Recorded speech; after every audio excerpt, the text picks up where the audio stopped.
and at that meeting, I thought to myself, hey, I've got a story that maybe I could write a book too about it, because I also discussed my ideas about irreducible complexity there. And I was surprised to find nobody else had thought of that. So I thought I had something to say that nobody else did. ID, the Future, a podcast about evolution and intelligent design. One of the seminal books of the modern intelligent design movement is Darwin's Black Box, written by biochemist and professor Michael J. Behe. And in 2026, that book turns 30 years old. Welcome to ID the Future. I'm your host, Andrew McDiarmid. Well, I'm delighted to be celebrating that milestone with the author of Darwin's Black Box. Dr. Behe is professor of biological sciences at Lehigh University in Pennsylvania and a senior fellow at Discovery Institute's Center for Science and Culture. He has authored over 40 technical papers and 3 books, Darwin's Black Box, The Edge of Evolution, and Darwin Devolves, which argue that living systems at the molecular level are best explained as being the result of deliberate, intelligent design. Mike, welcome to the podcast. Hey, it's great to be with you, Andrew. Always love to talk with you. Well, you and I got to see each other recently at the Center for Science and Culture's Insiders Briefing. That's our annual meeting to brief donors on our progress this past year, the scientific work that's happening through Discovery Institute, the education and outreach initiatives, and of course the inroads we're making in media to reach people. The event was extra special this year because we were celebrating the 30th anniversary of the Center for Science and Culture. And on that first night, you had a conversation with Dr. John West about the success and staying power of your books. Let's just start there. Did you enjoy that interaction? And of course, the whole event. And were you surprised by the amount of work that the CSC is engaged in? Oh, yes, it was a wonderful event. I really enjoyed my conversation with Dr. West. And at the beginning, John West and Steve Meyer interviewed the geezers of the group, the folks who were there from the beginning of the Center for Science and Culture, including myself and William Dembski and Paul Nelson and Douglas Sachs and Jay Richards. And so we had time to reminisce a bit and then later compare where we were in the beginning to where we are now. And there were a couple books published back then and within a few years, including Darwin's Black Box, Bill Dembski's Design Inference, and so on. But now there are over 100 books published on ID and related subjects, many by other publishers, some by the Discovery Institute.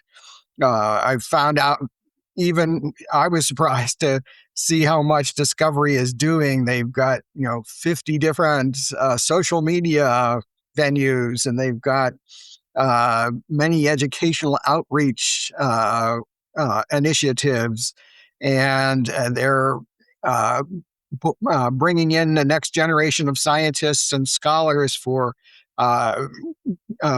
informing about what intelligent design is and what its impact is. And so it was a grand time, and it was really nice to meet all of the people involved, the donors that are supporting the work of Discovery. Of course, you can't do it without them, and they're just really amazing people. Many amazing stories I heard. Yeah, and one interesting thing I found was we had such a rich conversation that first evening about the past and about how the founding scientists of the modern movement, sort of got together and pooled their resources and their skills and thoughts together to build this movement.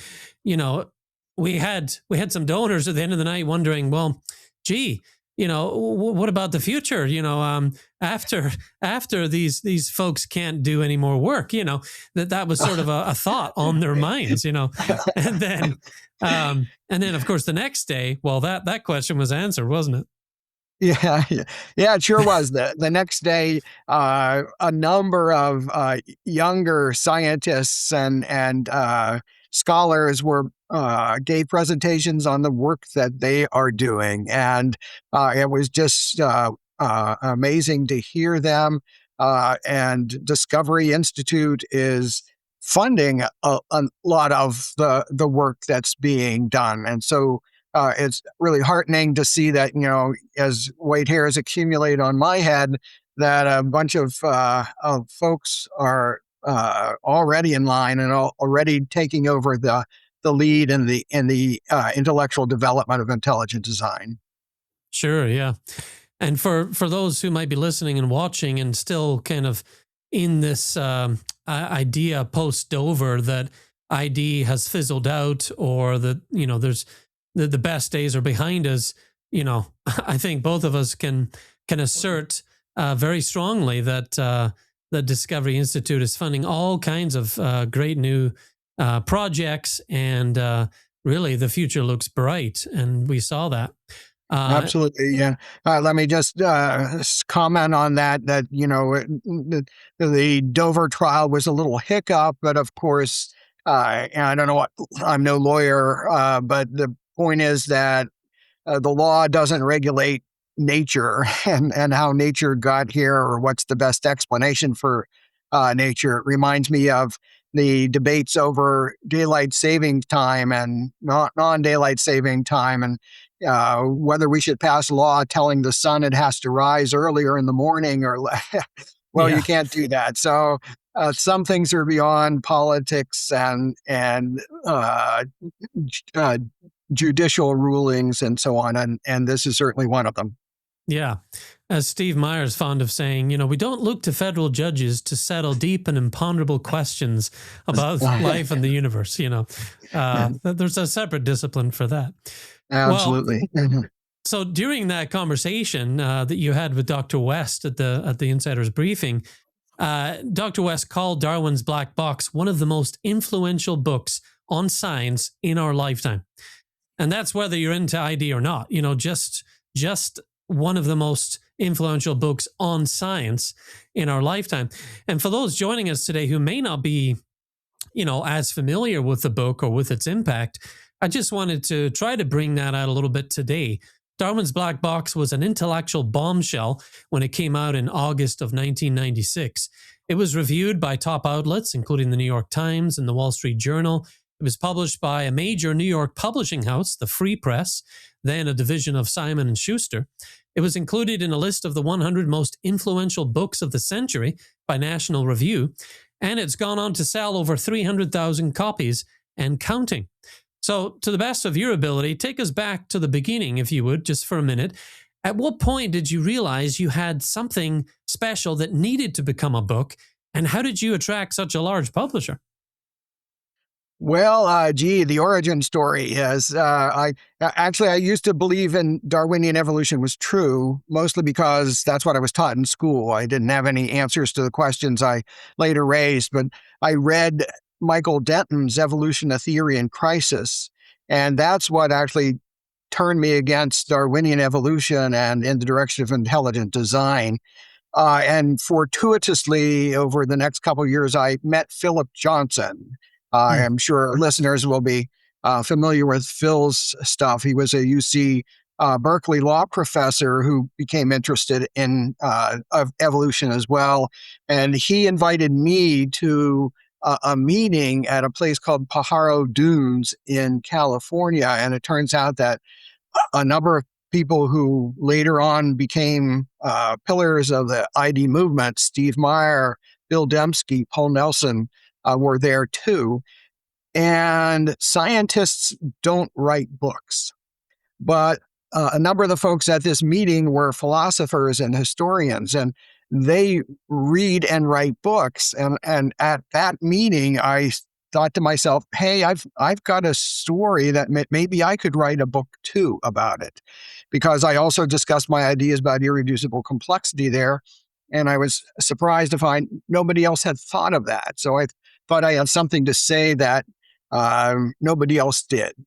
And also from that meeting, I remember asking Philip Johnson, how do you go about getting a book published? And he said, the key is to get a literary agent. They are the gatekeepers.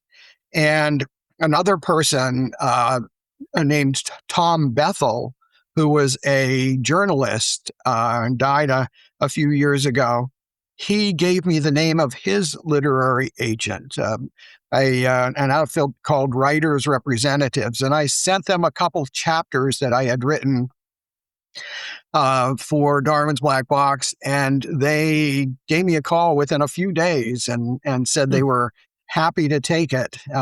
So that was the key. And give us a sense of where you were as a scientist back in 1996. What were your goals and what were you most concerned with at that time? Well, normal academic scientists, want to either win the Nobel Prize or two, at least get elected to the National Academy of Sciences. So those were my, overarching goals. But my discipline was nucleic acid structure, DNA structure, and I worked on something called zDNA back in when I was a postdoc and in my early years as a professor, and that's a different structure from the normal double helical Watson-Crick form of DNA. And studying how that interacted with different proteins, especially things called histones, which are part of chromatin. So I was busily doing that when I was kind of knocked for a loop when I started getting involved in intelligent design. And since then, my interests have shifted from normal, what you might call normal science, to heretical science. Yeah, yeah. And did you have your appointment at Lehigh by that time? Sure. Yeah. I was hired at Lehigh in 1985, Hmm. and I got tenure there well before I got involved with ID, something like 88 or 89. So my book came out in 1996, and I was promoted to full professor the next year. I should say that was in spite of my book, not because of it. Folks at Lehigh are no more fans of intelligent design than most folks in academia are. But I've done very well. Yeah. Now, did you spend time preparing for possible backlash and criticism as you were putting the book together? Did you know in advance what the critiques might target? I did not spend a whole lot of time worrying about that. I didn't think there would be the firestorm that came later. Didn't occur right away. But what I was most concerned about was after the book came out and I said, nobody has explained any of these complex systems, that they're better explained by intelligent design, that somebody would pull me inside and say, oh, didn't you read this paper over here or that one over there? And if I had missed important things in the literature, that was my nightmare. But Oh, it yeah. turns out I didn't. And 30 years on, nobody has been able to provide a serious Darwinian explanation for any of the systems that I discussed way back in 1996 in Darwin's Black Box. Wow. Well, in the preface to Darwin's Black Box, you write that understanding how something works is not the same as understanding how it came to be. And that's where we get the black box analogy. Why did you choose that kind of concept? And can you tell us why it works so well? Well, yeah, with the idea of black box is familiar in science. It's um, used for some system or some machine that does wonderful things, but you don't know how it works. You can't see inside of the black box to see what it's doing. And the analogy was uh, supposed to say back in Darwin's day, the cell was a black box, but now we've opened it up and see how it works.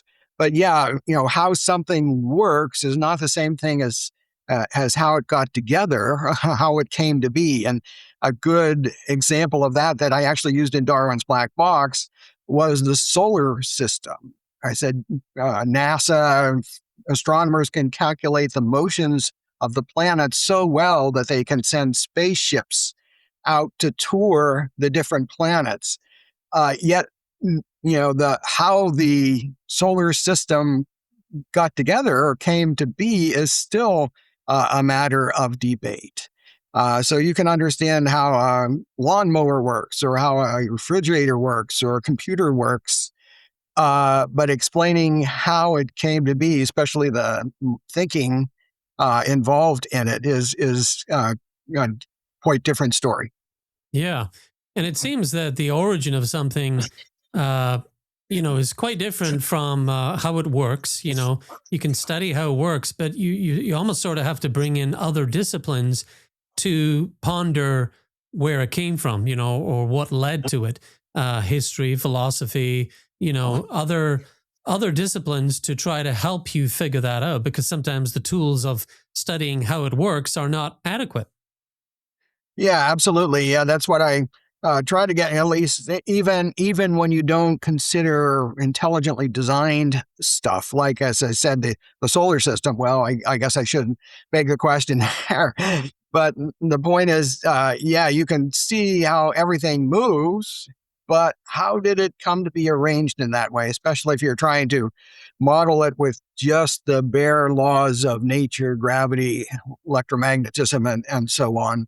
And yeah, so that's a lot of people, including, say, folks like Richard Dawkins, a lot of people who push evolutionary biology mix up those two. They say, "Why, look at how the eye works," and everybody believes that it evolved. So, what's the problem?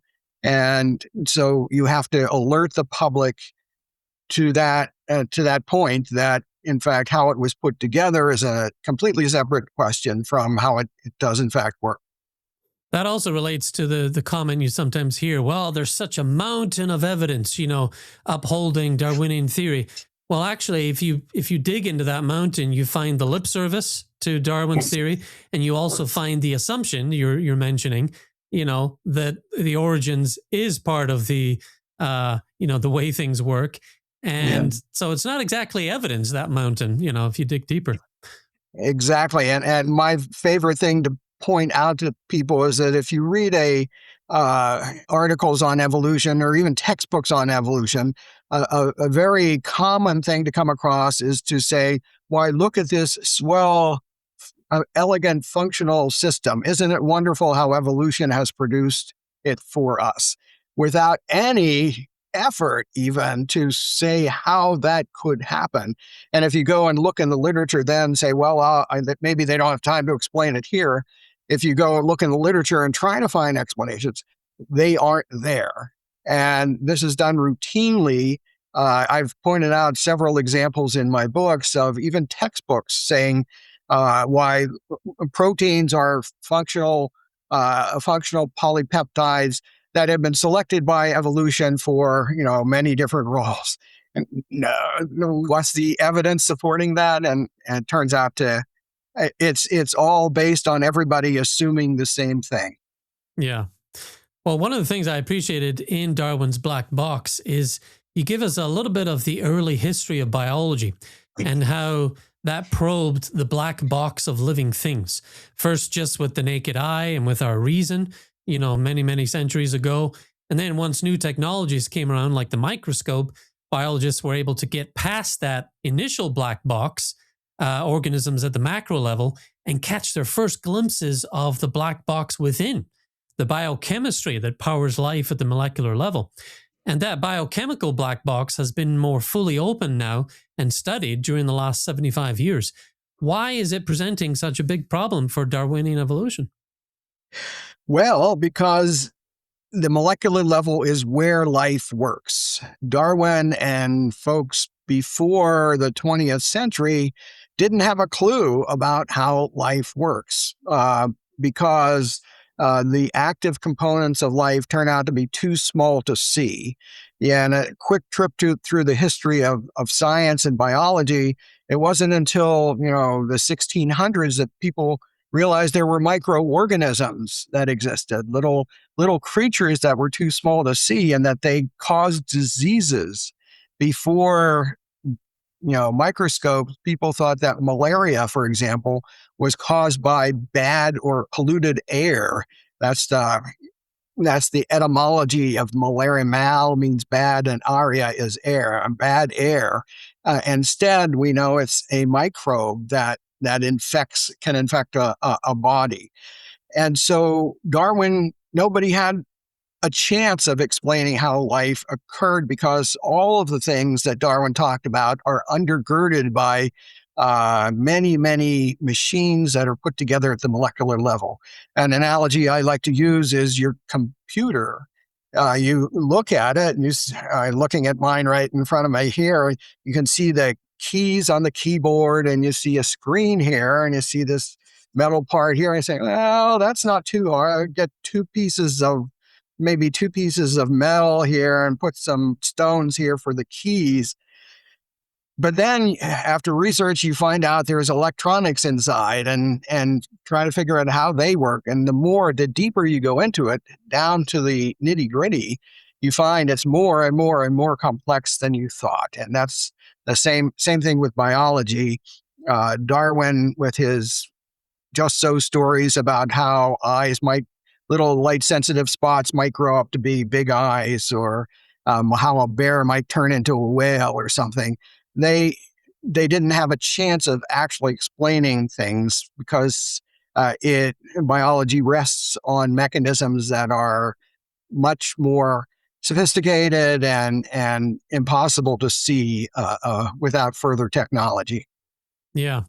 And it also lays bare the fundamental difference between a top-down approach to biology and a bottom-up approach, and how you might explain each of these black boxes you come across. Us in the ID movement, we sense that there's a better way to explain biology, and that's top-down.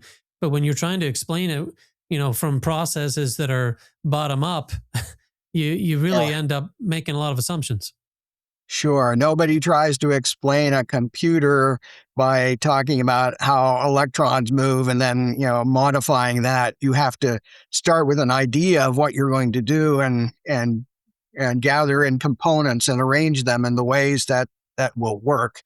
It was unknown to Darwin that biology would be like that too. It's now known to modern biologists how sophisticated and integrated all of the systems of biology are. But I think intellectual inertia keeps many people trying to invoke the same explanation that their mentors and their old advisors and teachers used back in the day. But a brand new approach, I think, is called for. Yeah.